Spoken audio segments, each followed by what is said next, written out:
G'day. So very quickly, I'm just going to ask for your guys' help really. So if you've got a Vietnam campaign army, Vietnam NBA, US troops, whatever, we're looking for people to fight out some battles for us for Eric's campaign. So I'll put a link in the description below to Eric's channel. Used to be Yankee Wargamer. And for the life of me, I can't remember what his channel's called now. Typical, obviously, as I'm going to record. So yeah, we're just after people who've got collections to join in and play some of the scenarios that we work out for them. So the people taking part in the campaign will be giving orders. They'll send, like a company of Americans on a mission somewhere to find out what enemy forces are in the area, that sort of thing. Sweep and search, all that kind of thing. And we just need people who have got the miniatures to play out the games for us, so that we have got people already, but it'd be nice to get some outside perspective and get more people gaming. So for argument's sake, I might send a company of GIs out on a mission, and they'll be wandering through the bush and they might get ambushed, and then we'll ask you to play out that scenario. Or they might engage some enemy forces in an area that they're going to investigate, and you might end up fighting a complete battalion. So there's no point system. It's going to be based a lot more on historically what happened.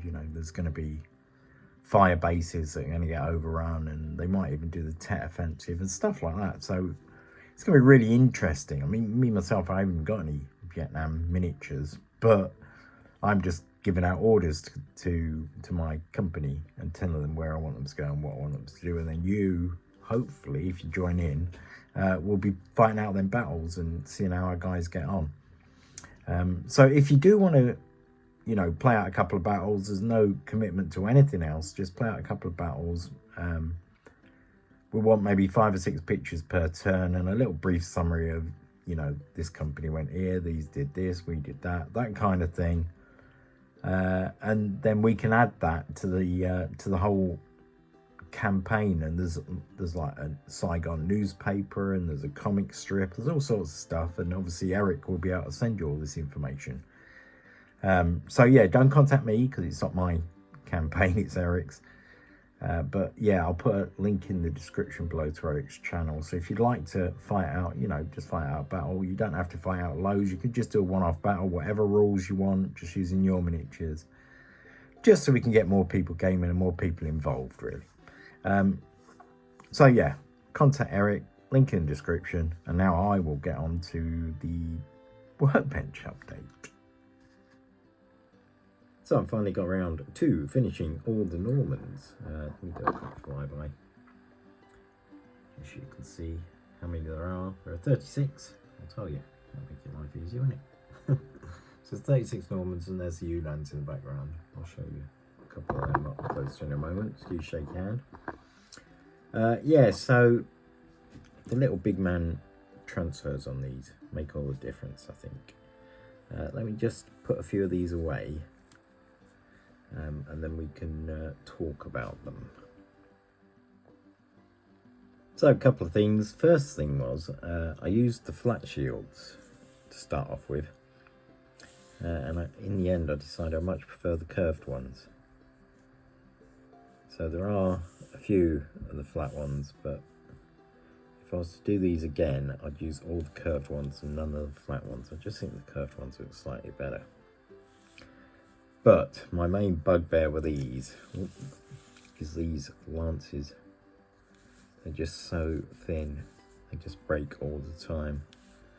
I think when I did the first batch of 12, I had 2 breakages. The second batch, I had 2 breakages again. And the last ones, I think I had about 4 of these things snap off. They're just, I don't know. Now, I know what you're all going to say.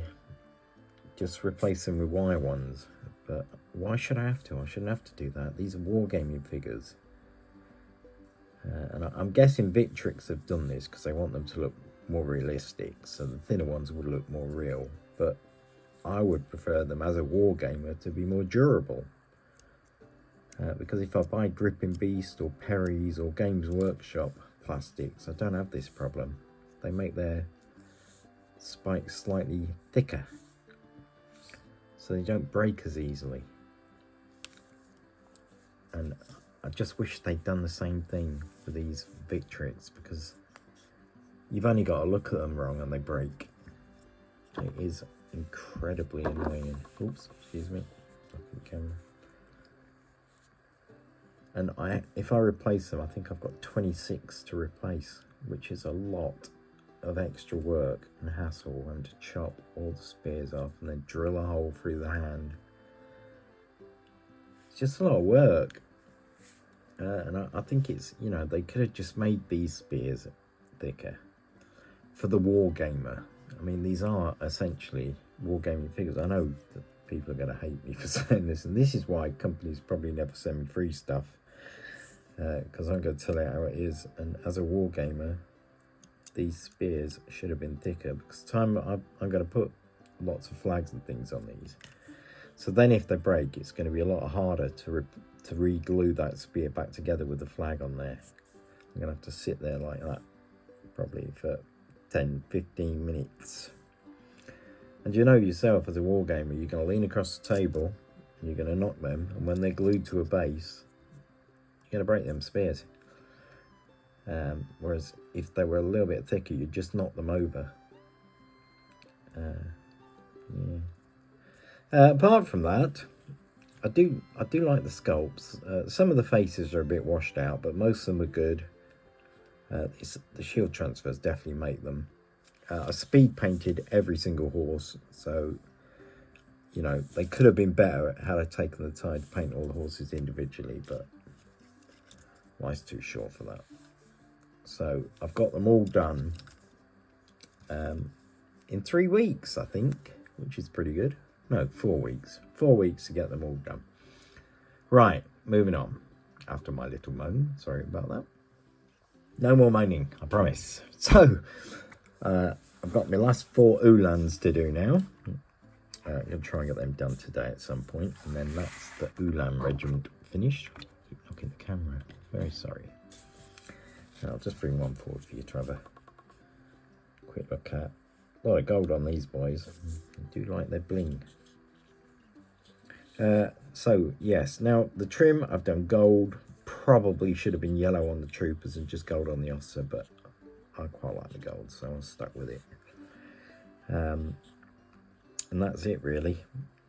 And I made them lance pennants out of a pop gun. So I will show them hopefully very soon, because I'll be able to do the bases on them. Now, speaking of bases, my desert bases. So this is what I'm going to go with. Something like this, I think. Now, there's probably far too much vegetation on here, you know, with the tufts and things. But I thought it just lifted the base a bit, made it look a bit more three-dimensional. Where I'm just playing. I found this old Greek, is he Macedonian? I don't know. I can't even remember anymore. I've had him ages. I found him floating about, so I thought, oh, I'll stick him on the base, so it'll, you know, give you a bit more of an impression what the bases will be like with the figures on. So these are going to be for the Crusaders. So all I've got to do now is divide them all up. I could do regiments of 9 cavalry, so I've got to divide them all up and decide who's going where and with whom, and put all the flags on and all that sort of stuff. But the base is going to be something like this. And I might do a base tutorial if anybody's particularly interested how I got these to look something like that. So yeah, let me know in the comments if you'd be interested. And that's pretty much it. So once I get the bases, which I haven't got yet, and I start basing them up, get them done, get the Uhlans based and done, and then I will start on my Austrian artillery. I think I'm going to do the worst, because they could be the worst cannons I've ever done. Anyway, thank you very much for watching. Catch you in the next one. Bye for now.